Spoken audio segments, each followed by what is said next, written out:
Everyone, this is Nitha Ramachandra from the NR Media and Our Sports Show, back with another episode. We are live on iHeartRadio, Spotify, on all the podcast platforms. And fans, you already know about the speaker app on my phone. You can tune in and ask questions to every guest that we have on the show.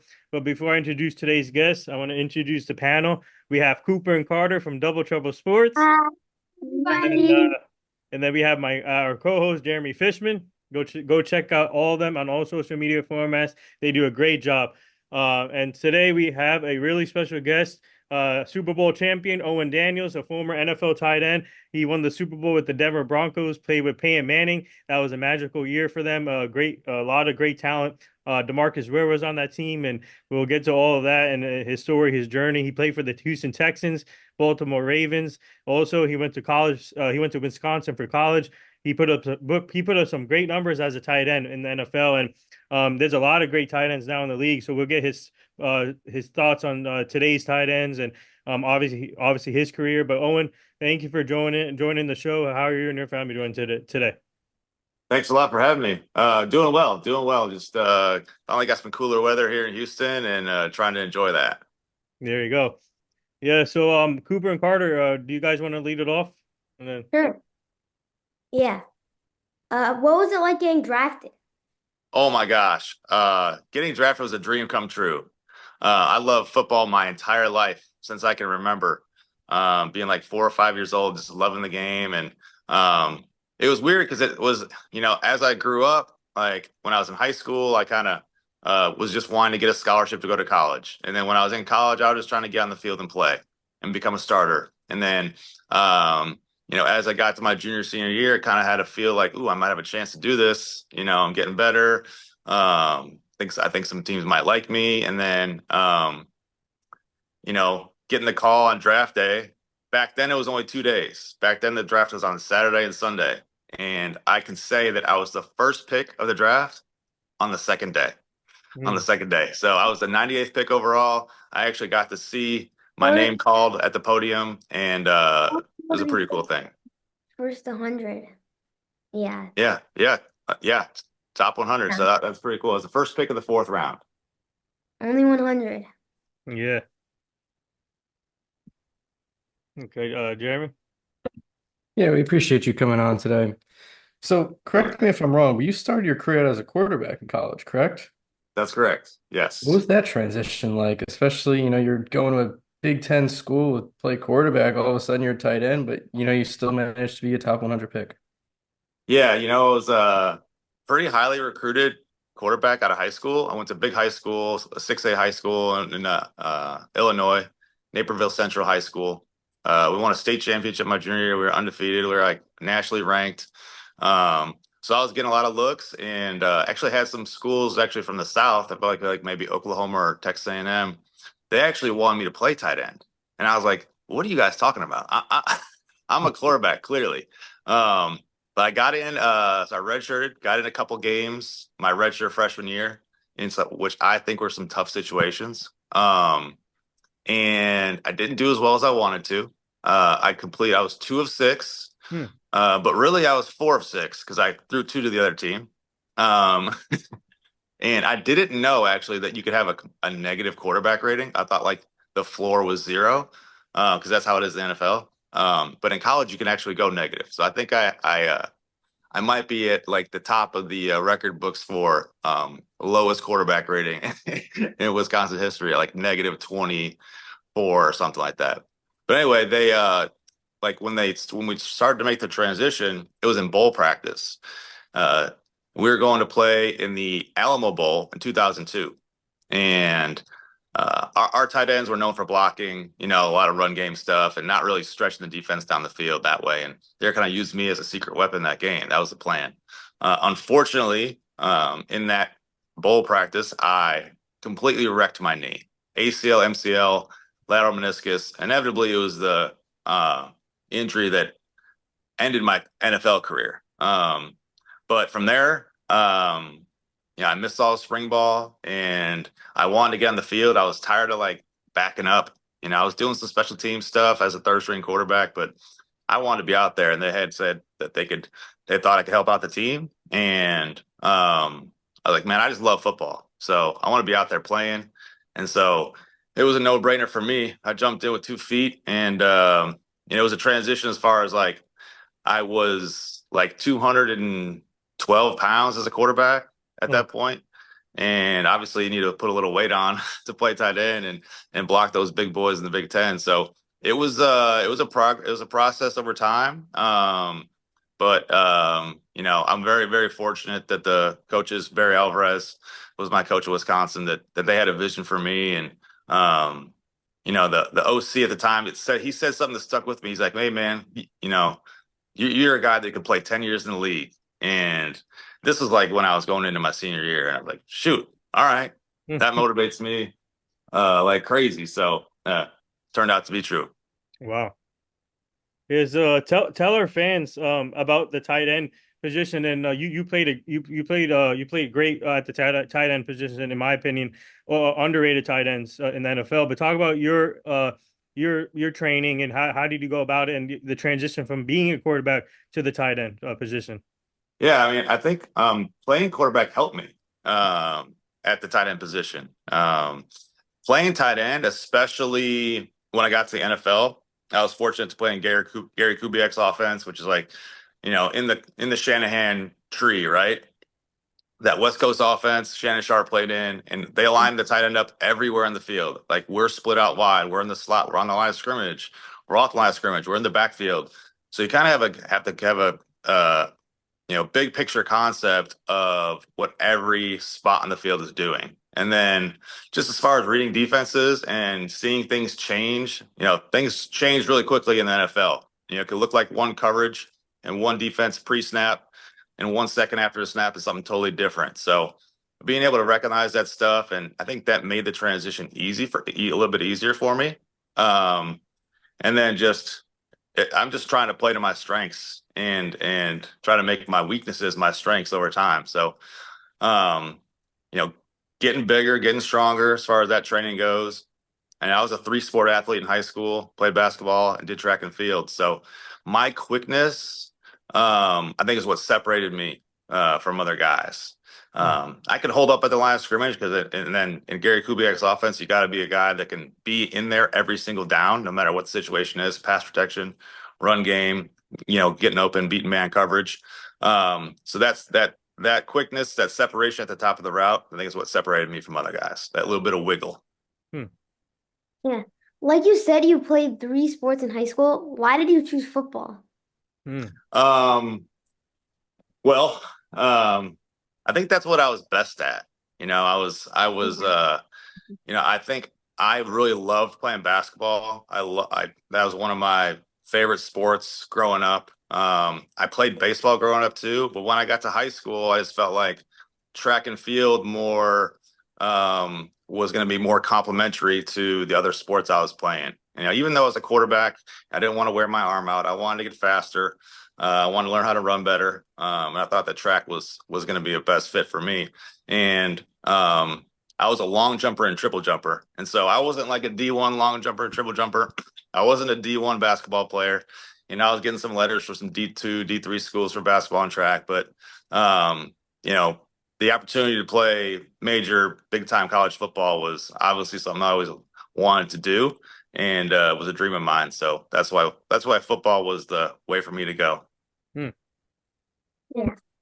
Speaking of high school, you mentioned before you went to an undefeated state championship, which you won. Talk about that. I've seen I think my high school team win 4 games over my 4 years there. So let me hear what I didn't get to see. Yeah, man. High school I went to has got a pretty rich just athletics tradition in general and football tradition in general. We had been so close so many times over the years. I remember watching when I was in junior high, teams get really close, get to the quarterfinals, get to the semifinals, but not actually get to that state championship game or even have a chance to win it. So I actually saw our team when I was a freshman. Our team lost in the semifinals, and I don't know, something clicked in me that day. I was like, man, in 2 years, like when I'm on varsity, we're gonna have a chance, and we're not gonna let this happen. Like we are gonna get to the promised land, and We had great senior leadership. I was a junior at the time that when we won our state title in 1999, and we had great senior leadership, great senior class, a lot of great contributors. Our running back was a stud. He had like 54 touchdowns in like 14 games, which is unreal. And we were focused, you know. Uh, we started the season highly ranked and then ended the season right in that spot. So um, it was honestly at that time it was like that vision came to fruition, which is like all the hard work paid off. Tell our friends, talk about your career at Wisconsin, great college football program, and they're good in every sport too. And it's a big time school. So, what was it like for you competing against top level colleges and being part of Wisconsin history? And to talk about the atmosphere overall. Oh man, Camp Randall is one of a kind. We do that whole jump around thing to start the fourth quarter, and the whole place is rocking. Like you can feel if you're in the press box that place is swaying up there when everyone's doing the jump around thing. But man, it was as good as it like ended for me. College is tough. I had to make a transition within the game. Mhm. I always saw myself as a quarterback. I thought I was going to be the next Wisconsin quarterback.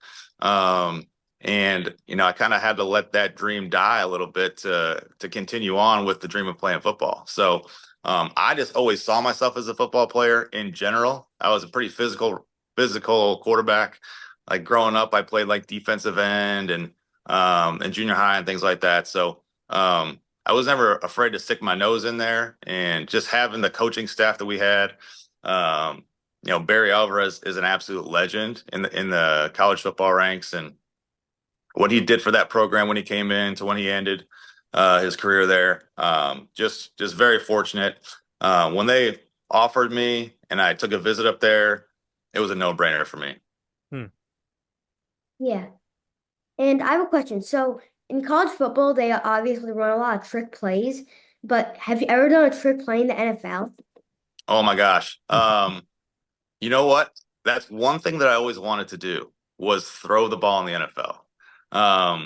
And I never got the chance to do it. I never got the chance to do it.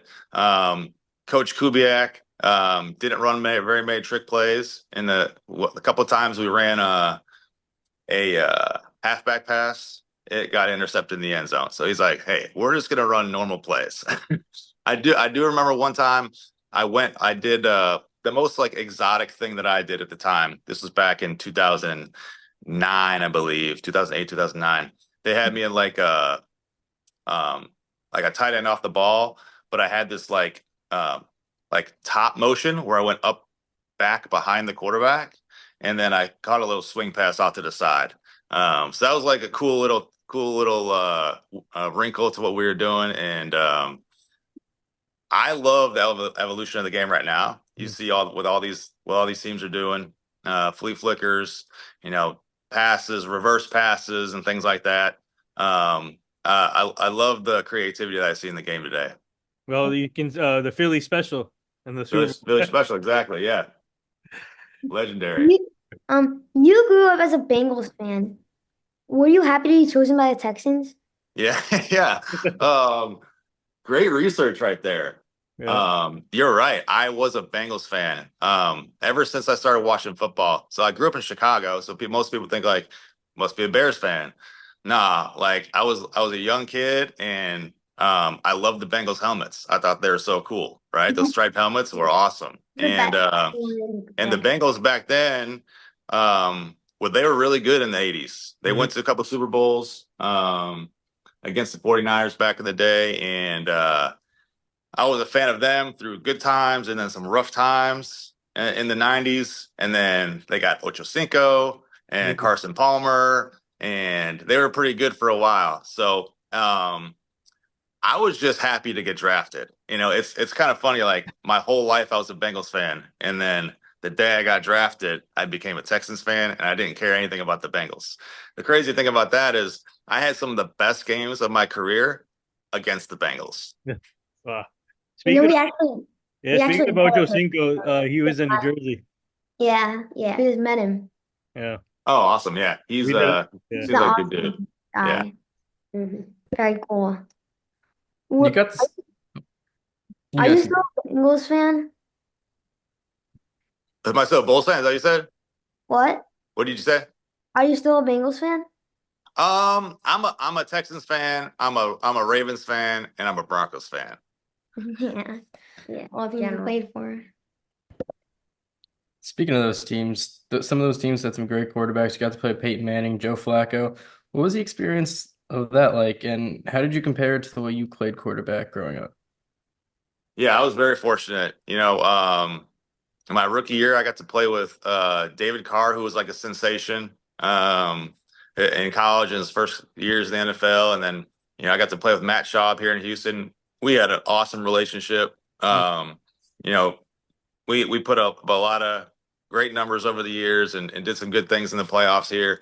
But playing with Joe Flacco, like his arm talent is like nothing I've ever seen. It went from like, and he's the type of guy that's like looks so relaxed when he's throwing the ball, and then it's just like on you so quick. So first time playing catch with him was like a little bit of an adjustment. Matt Schaub had great timing with his throws, and Joe just had just like a rocket for an arm. And I had such a great time playing that on that team. Loved playing for John Harbaugh. Loved that culture there. Got to play with Suggs. I didn't get to play with Ray Lewis, but got to play with some big time players there in Baltimore. And obviously, playing with Peyton Manning. Mhm. Man, he was one of my idols, honestly, growing up. I remember wearing his Tennessee Volunteers jersey to school in junior high. And Yeah. then I got the first time I met him was at the Pro Bowl for the 2008 season, 2009 Pro Bowl. First time I ever met him. So we kind of started building our relationship then. Saw him again in the Pro Bowl 2012 season, and then finally got the opportunity to play with the guy for real. And man, he is a master. He's a mastermind at the line of scrimmage. He could get anyone to jump offside anytime he wanted to, like for real, for real. And just just a crazy experience to be able to play with him, have success with him and become a champion with him. I had Matthew Schaub on the show, so I let him know that you were on here today. Oh, awesome. Yeah, Yeah, yeah. That's my guy. yeah, he's awesome. Yeah, and then speaking of Peyton Manning, they have to bring you on the Manning cast one day. They should bring you on the Manning cast. I know. You know what? I was talking to one of my buddies the other day, and they're like, "Hey, you keep in touch with any of the guys? Like about Peyton? Like what about Peyton?" I'm like, "Yeah, he'll text me a few, handful of times a year, just randomly." And sure enough, the next day, he's like, "Hey, you got that picture of us from the Pro Bowl in my room with John Harbaugh and Eli and Wes and myself?" I'm like, "Hey, let me dig through my photos and check it out." Like, absolutely, got that thing for you. Sent it right to him. So. Yeah, I would love to be on that. Just both those guys are awesome. I have had a chance to meet Eli a couple times, and classic younger brother, hilarious. And yeah, I love watching that Manning cast. Like that's what I tune into every Monday night for sure. Yeah, so tell our fans about the Super Bowl year, the Super Bowl 50, when you won the championship. And you guys had a special group, obviously, on the defensive side. You had the Marcus Ware, you had a loaded defense, and you were a big part of that team, too. So talk about winning that Super Bowl with the Broncos and playing underneath Gary Kubiak, too. Yeah, it's fortunate that Coach Kubiak just brought me along with him wherever he went. I spent all 10 years of my career with him, and I think he was a guy that thought I could fit in different locker rooms when I went to Baltimore, and then bringing me to Denver. I was a new guy there. They had already had a ton of success. They had been to Super Bowls, hadn't won yet with that group that they had. Been very close. Obviously had a great offense over the years, but I think we knew at that time that defense was our strength. With Von Miller, with DeMarcus, with our linebackers, and then with the no-fly zone, with Chris Harris, Akeem Talib, TJ Ward, and Darian Stewart back there. I mean, all we had to do was if we put up 20 points a game, we were in good shape to win most of our games. So, I And that's how it was in the Super Bowl. I think our offensive output wasn't our best effort of the season, playing against that great Carolina Panthers team. Man, our defense did their thing and was able to bring us that championship for sure. Yeah. Yeah. And defense scored a few touchdowns. Mm-hmm. They did. They scored a touchdown. They set us up for another touchdown late in the game that sealed it. And crazy thing about that whole season for me, now I'd never been to an AFC championship game before, never been to a championship game. That was my first time in 10 years being in that situation. And we had put these plays in. I played against the New England Patriots a bunch of times in my career. And always struggled against them, whether it was in Baltimore, we came really close. In Houston, came close a couple of times. But we had their number in Denver. And I think part of it was because we had them in Denver, instead of going to New England to play. So we played them in the regular season, beat them, and had to face them again in the AFC Championship. And it was a grinder of a game, pretty low scoring game. I think the final score was like 20-18 or something like that. But we scored 2 touchdowns that game. And we put in some great plays in the red zone that week. And the way they set up their coverage was they're going to make me beat them. And I got matched up on Jamie Collins a couple of times and was able to work my routes and get open. And Peyton made some perfect throws to me. So great thing about that is Peyton did not throw a touchdown in the Super Bowl. Yep. So if you're ever in a trivia at any time, the guy that caught Peyton's last touchdown pass is yours truly. Woo. There you go. Last two actually. Oh, I wow. spiked the first one, the first touchdown in the first quarter, spiked it, went in the end zone. Or spiked it, went in the crowd. So I don't know, some kid has that ball. On the second one, I kept the second one because, second touchdown in the AFC Championship game, obviously I got to keep that ball. And then I actually had that ball in my own home after I was done playing for about 5 years. I was up in my office, this nice case. And the whole time I was kind of thinking like, yeah, this was my last touchdown catch, but like that was Peyton Manning's last touchdown throw. So he invited me to his Hall of Fame induction. And I'm like, I've had my time with this ball. Brought it to him like, hey, dude, this is yours. This is yours. I've had my time with it. So that was pretty cool. Yeah, that's awesome. And do you know I have a signed helmet of Walter Payton. Oh man, sweetness. That's awesome. It was fun to watch. Yeah. Oh my gosh. Yeah. And I have a question. So, who's your favorite current tight end in like today's game? Ooh, that's a really good question. Man, that's a really good question. Okay, so I like a lot of guys. Obviously, I like Travis. He's been doing it for a long time. But I like to kind of look to the young guys. Who's the up and coming guys? Okay, who's up and coming guys in this league? And I'm right now looking to a guy like Trey McBride in Arizona. Okay, this is a young guy who's got a lot of talent. He's gonna keep on getting better and better. And then maybe a guy that guys don't really know too much about is, I forget his first name, but his last name is Kraft, and he plays for the Packers. Yeah.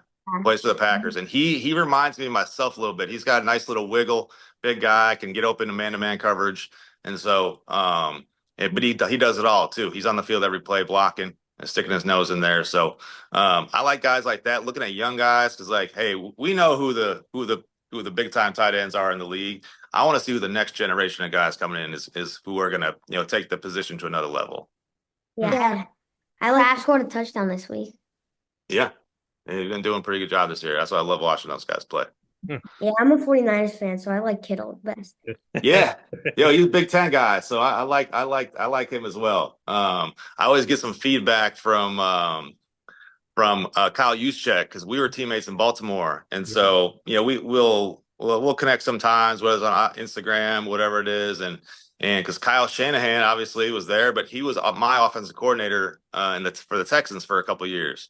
And he still is showing tape from the Texans. He'll still be showing some clips from me. So I'll get feedback from Kyle a little bit there. So that's pretty cool. Yeah. Yeah. Who do you think's gonna win the Super Bowl this year? Oh man, Probably the Texans or the Ravens. Nah. I don't know. It's gonna be tough. I mean, ooh, that's a great question. Honestly, I think it's like a little bit early to tell, but it's hard to bet against Patrick Mahomes. You Mhm. know, they're just finding ways to win games. I know they're not winning games, not blowing teams out, but you know what? They haven't been healthy all year. They're gonna get. Are they getting Pacheco back at some point? Probably pretty soon. Yeah. They signed Hopkins. Mhm. Well, they got Kareem Hunt. Is Yeah. that the running back there? And they just So signed another offensive tackle too. yeah, so DJ Humphries. Yeah. they're getting healthier, they're getting stronger, and they've found ways to win these close games that a lot of teams find ways to lose those close games. Like that's what the Texans are doing these days. They're finding a little ways to lose to a 2-win team when they should be winning. So it's hard to bet against Patrick Mahomes these days. Yeah. Yeah. What do you think of Ravens win last night? The Harbaugh Bowl. Yeah, Harbaugh Bowl number 2. Yes. From the Super Bowl. John's got the best of Jim in both of those. It was a good game to watch, you know. I thought it was going to be a little bit closer of a game. It looked like the Ravens were kind of in control most of that game. Yeah. So I'm sure that they might meet again in the playoffs, you Yeah. know. I think they You know, will. the Chargers got a really good team. Obviously, Justin Herbert's one heck of a quarterback, Yep. and they got some weapons on that team for sure. So, and Jim's such a great coach these days. I mean, I feel like he's different than he was when he was on the San Francisco 49ers. I Mhm. don't know if it was the college experience or what it is. He just seems like he's enjoying being a coach and being out there so much more than he was before. So, those guys are fun to watch coach against each other. Yeah. Speaking of coaches, what was the toughest coach on you? My toughest coach on me? Yeah. I would say my tight end coach, Mm. honestly. Oh. I had his name is Brian Periani, and he demanded a lot out of his players. Um, Specifically like just the mental part of the game, you know. So we were always super prepared. It had to be as a tight end. But this guy, I was fortunate to have him for all 10 years of my career, which is very, very unique for a player to have the same position coach their whole career. And to have the same offensive mind and being the same offensive system their whole career. So I didn't have to go to this team and learn a new offense or go to this team and learn a new offense, new system, new language. Because teams use different language, different words, and sometimes they use the same word, but they mean different things. So that can be hard sometimes. So yeah, he demanded the most out of his tight end group. And he had been coaching a long time, super long time. So he coached Shannon Sharp back in the day, Mhm. coached myself, and everyone in between. So I owe some of my success to him for sure. Jeremy. The Pro Bowl today is not what it seems to used to be. I remember growing up excited to watch the game when they're playing in Hawaii. You got to play in the Pro Bowl twice. What are your thoughts on what they need to do to make it more exciting? Hmm. That's a good question. I mean, are they even playing a game anymore? Or are they just doing the skill stuff now? I think the cool thing about when I was watching the Pro Bowl back in the day, they had all those events, like the bench press events, like the 40-yard dash, like see who's the fastest man in the NFL, who's the strongest man in the NFL, cool stuff like that. And I like what they're doing with those little games, the dodgeball stuff. It's really, the Pro Bowl, I think at this point is really more about the fans, when we were playing, we did it the week after the Super Bowl. So we'd even get those guys that lost the Super Bowl, they coming out. And it's hard for them to do that, but they'd come out there. And I went the first time I went was when the Steelers beat the Cardinals in the 2009 Super Bowl. It was 08 season, I think. And San Antonio Holmes made a catch the back of the end zone, all that stuff. So, see Troy Polamalu out there and everything was pretty cool. I would love to see him get back to the game, but at the same time, like, guys don't want to get hurt, guys don't want to get banged up, even though we were probably taking it pretty easy on each other out there, except for this one guy. This Mhm. one guy. I thought the Pro Bowl was pretty chill. Um, the pass rushers aren't using their best rush moves. They're not, or no one's blitzing. So I was actually fortunate. Kerry Collins threw me a touchdown pass in my first Pro Bowl, and ran a nice little route.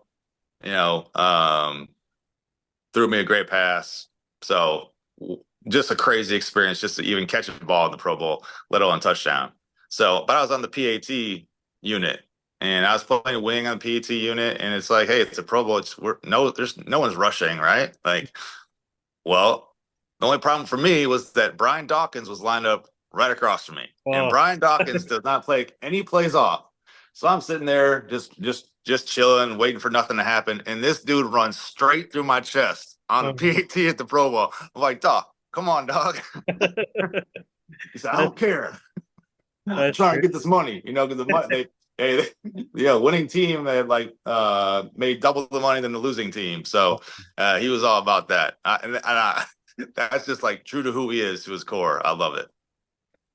Yeah, Taylor, I want to get your thoughts on when the silent counts and all when you guys are in the huddle and talk, and then when you guys line up, and for example, Peyton Manning had the Omaha when you were there, Omaha, and then you have Dak Prescott saying, "Here we go," and all these. What do you think that can do to defense? Because do you think that works, or you guys are close up to the quarterback, so just talk about what goes into their mindset when they do that.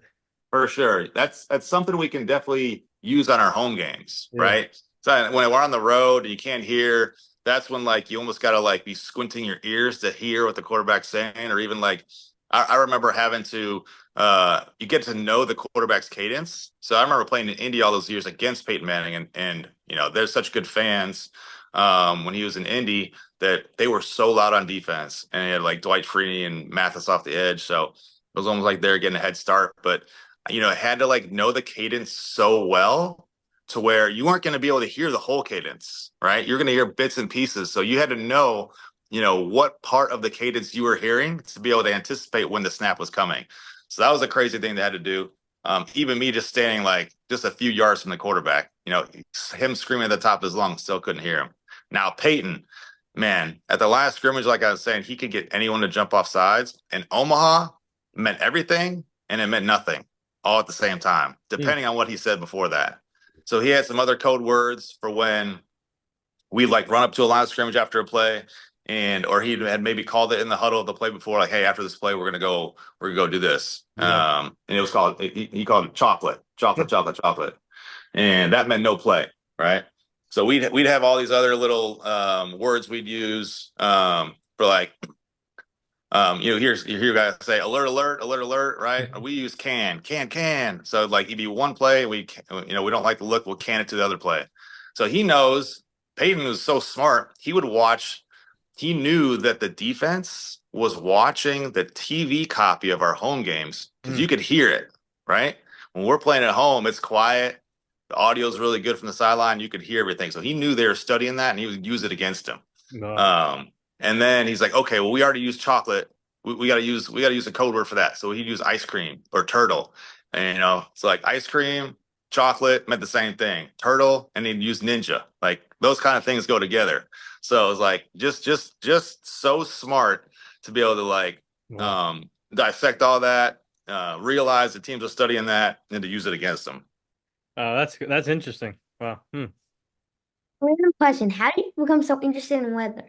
Oh man, great question. Growing up in Chicago, you kind of see just about everything except for hurricanes. Now I'm in Houston, and that's all we see. But growing up in Chicago, you get blizzards, you get severe weather, tornadoes, all that stuff. So growing up, I was scared of the weather. I was scared of severe weather. And I think as I grew up, that fear kind of grew into a fascination. I was always really interested in it.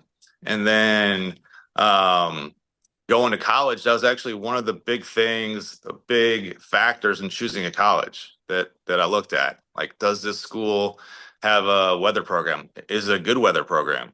There were some schools I some teams, some schools I liked, but they didn't have a weather program there. So Wisconsin's got a fantastic atmospheric and oceanic science department there, and it was one of the toughest times in my life as far as studying. Just so much math and science, so much calculus, all this calculus-based physics. So, but computers do all that stuff, right? Humans don't need to do that math these days. So, I've still stayed interested in it, in the different cities I played in, and I'd go in like to the local station on Friday nights and record a game day forecast for that Sunday. And then they'd play that forecast on like Saturdays, Sunday mornings. So I got some experience, and hopefully I can kind of like spin that into something down here in Houston now that I've done playing. You know who else likes weather? Mike Trout from the Angels. Yeah. I Huh? heard Mike Trout and I heard Kevin Durant, Yeah. big weather guys. So man, I was a big shoe guy. I'm still a shoe collector, and I get like that the radar foam posits. Just and I got to weather correspondence for the Weather Channel for the Super Bowl that was in New York City. Mhm. And I wasn't playing on the Broncos at the time, but I got to do that forecast for the game with Al Roker. So just like, bucket list stuff there for weather nerds. Wow. And also, I have another random question. Did you play video games as a kid? I did play video games as a kid. I don't play video games that much now, although my kids are into video games. Right now they're into Super Smash Bros. So we're all about that. But yeah, growing up, my first system, well, the first thing I had was a Game Boy, like first generation Game Boy. And then the first actual system I had was Super Nintendo. And then that went on to like Nintendo 64. But man, Super Nintendo, the original NBA Jam on Super Nintendo was super fun to play. And then NFL Blitz, have you guys ever played that game?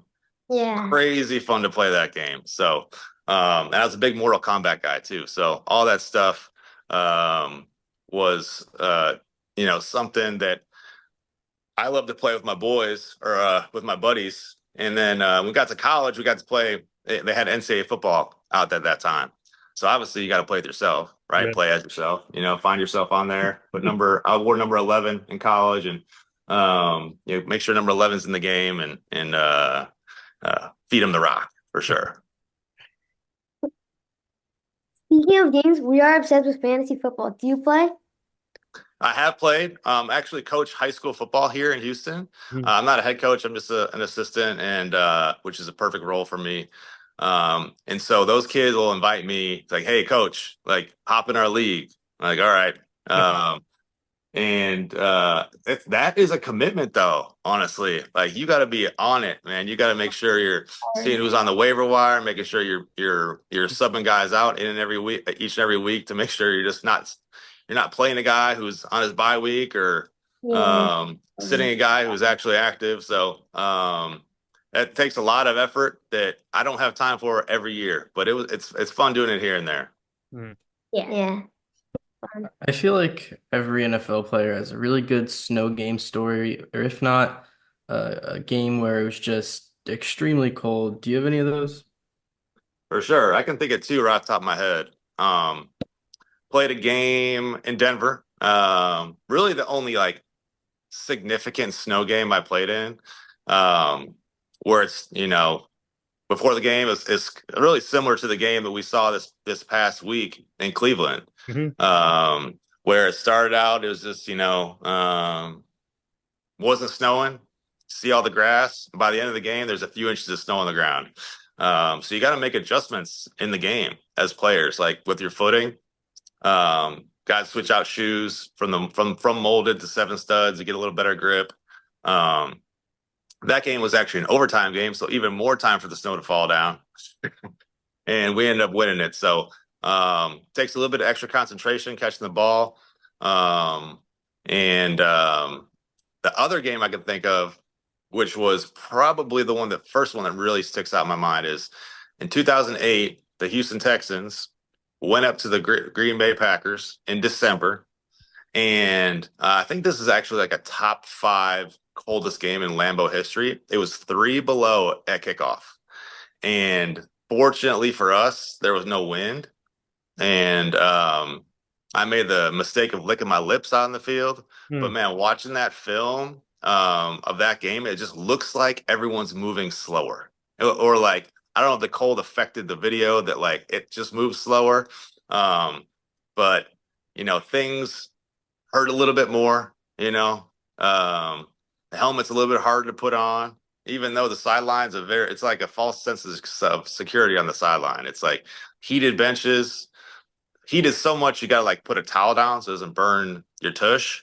Mhm. Um, and then parkas, I remember that game. I never wore sleeves, because I had to carry the ball. And like, what's a thin little layer gonna do? It's not gonna do much anyway. So the biggest thing was keeping my fingers warm and my toes warm. So I actually took those little heat packs, that you shake up and they get warm. I put it in between. I wore 2 socks and put it in between the socks, put it on the top of my feet in my shoes, and I kept my feet warm the entire game. Actually made a big play at the end of the game to get us in the field goal range to go up, and we got the win up there that year. So those 2 games stick out in my mind for sure. All right, I gotta get your thoughts on this. Not only you were a basketball player, you were playing center as a basketball player. And then in college you were a backup quarterback. You did multiple things in college, and then you won the Super Bowl in the NFL. And not only all that, you're an actor too, and you made appearances on The Office, Youth and Consequences, Arrested Development, Family Guy, Space Force, and Upload. And I think it was developed. One of the movies was developed by your father, Greg. So talk about the act. How did you get into the acting business now? I remember. Okay, so um, I was a big Workaholics fan. Yeah. All right, you ever seen the show Workaholics? You young kids don't know that show, but um, I had a little bit of a connection with Anders Holm, who was one of the main characters, obviously, in that show. He went to Wisconsin. We were there at the same time, overlapped, had similar friend groups. I didn't know him there, but we knew of each other after that. And I actually met him in the whole Workaholics crew. I was doing Radio Row at the Super Bowl in New York City, and they were there. So I had to go say what's up to him. Like that was one of my favorite shows. Me and my brothers watch that show all the time and crack up. Just laugh our butts off. And he's like, "Hey man, we got to get you on a show sometime." And I was like, "Dude, I don't say that if you don't mean it. Like, I'm gonna take you up on that." And so, I was out in the LA area one off season. It might have been that off season, and they just invited me to come just like hang out like in their little brainstorming room, and I got to see like just got to see Blake, got to see Adam, got to see Durs in there, and just see what their personalities were like. Mhm. And they're like, "Hey, I think we can get you in this episode." And I was like, dude, don't, come on, like, don't joke around with me like that.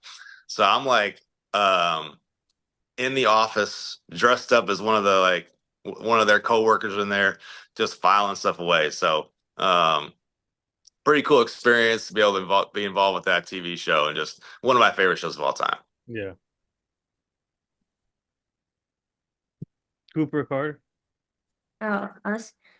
What was your favorite stadium to play at?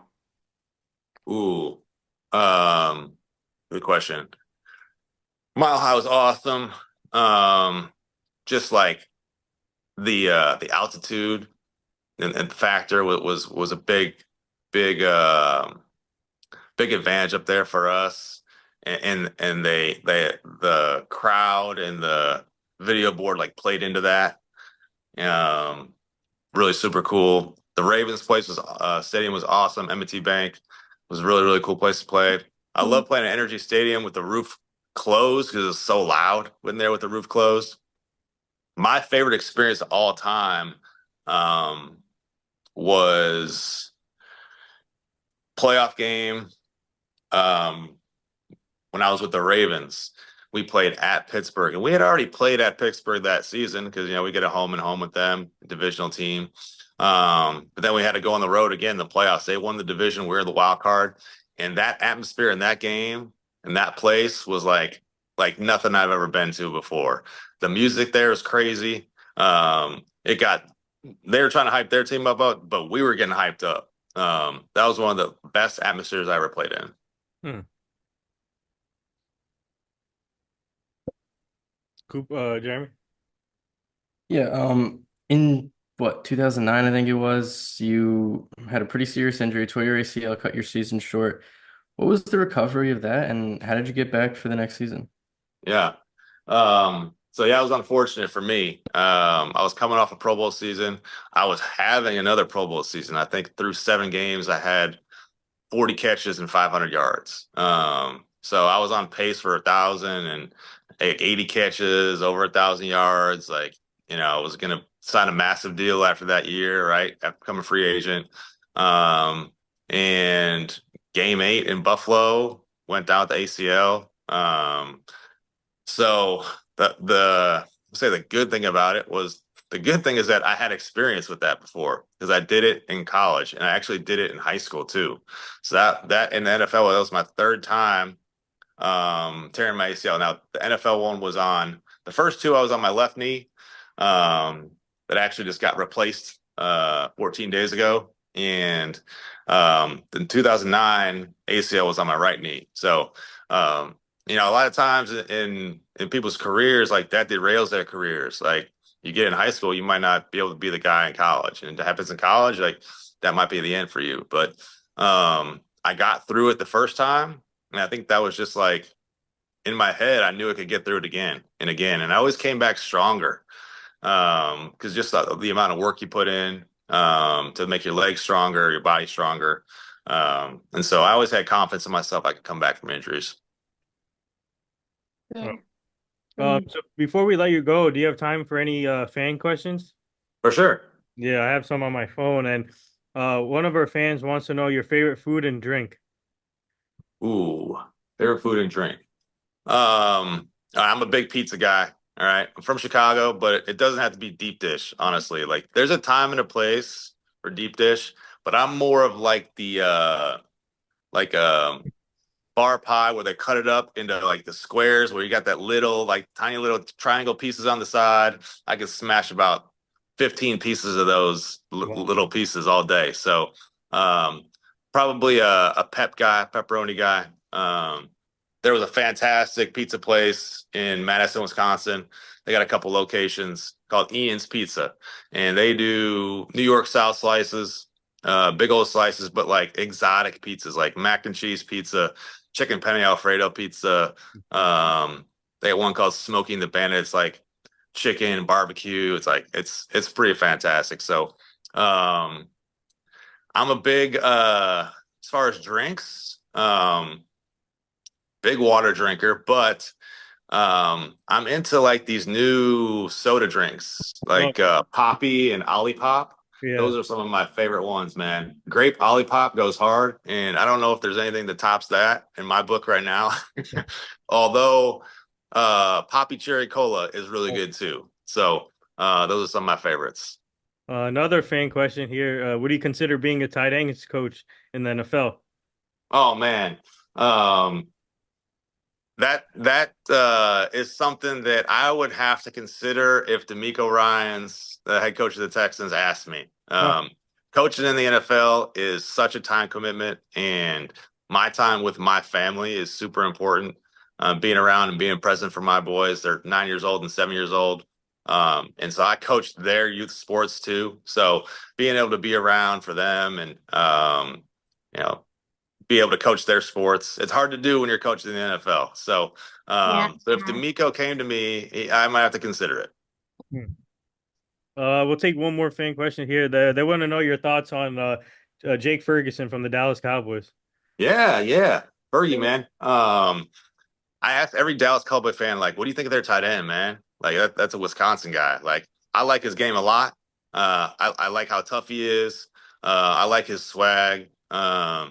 He's got nice wiggle on his routes. He's got great presence as far as like yards after catch. carrying the ball after he catches the pass. So I like his game. I like to see him keep going and keep improving where he's going, and hopefully he can stay healthy as things go on, and see him be a big force in this league. Yeah, I'm a Cowboys fan. There you go. Yeah, Birdie's Yeah. a man. He's a good player. What a big win against Washington. Yeah. Yeah, so before we let you go, would you like to say anything to anyone on the like give any shout outs to anyone before we let you go? Um, yeah, I mean, shout out to all my coaches that have ever coached me, from youth sports all the way through the NFL. Um, uh, I probably can't name every single one right now, but they've all had an impact in my life in some capacity. And shout out to everyone who's like working on themselves. I'm a big mental health advocate, Yeah. and getting help for yourself and asking for it. We get help when we get sick. Like if we have a ear infection, or if we get strep throat, or if we have an injury, we go to the doctor to get help. And it's no different when we're dealing with things in our minds, and everyone has things going on in their life. It's a crazy world we live in. So I'm a big proponent for that, and always here to share my story about that. So for sure, man. Yeah, well Yeah. said. We're big into mental health also, and it's a big thing now in sports, not only sports but in any other business. So yeah, it's a good thing to see former athletes get involved with mental health and trying to help other people too, and you see a lot of stories out there, which is devastating Yeah. and it's crazy. So we're here I've to yeah, I've really struggled with myself, really struggled with myself after retiring, kind of trying to find my way, transitioning out of the NFL. And then I'm kind of actually I'm really working on myself now. I'm re-investing myself into the therapy world, and more, tough things going on in life. And so I'm working on myself, just trying to be my best self, and kind of trying to maintain that, as I go forward. Yeah, I want to give a shout out to the Underdog Talk Show for setting this up. Go follow them on Instagram. They do a great job with their show, and shout out to them again for setting this up. And also we got to get you on the Nightcap show with Shannon Sharp and Ocho Cinco, and then we got to get you on the Manning Cast one day. So hopefully we can. Yeah. God. I would love it, man. I would love it. All right, Thanks, thank you. guys. Thank Yeah. you. Appreciate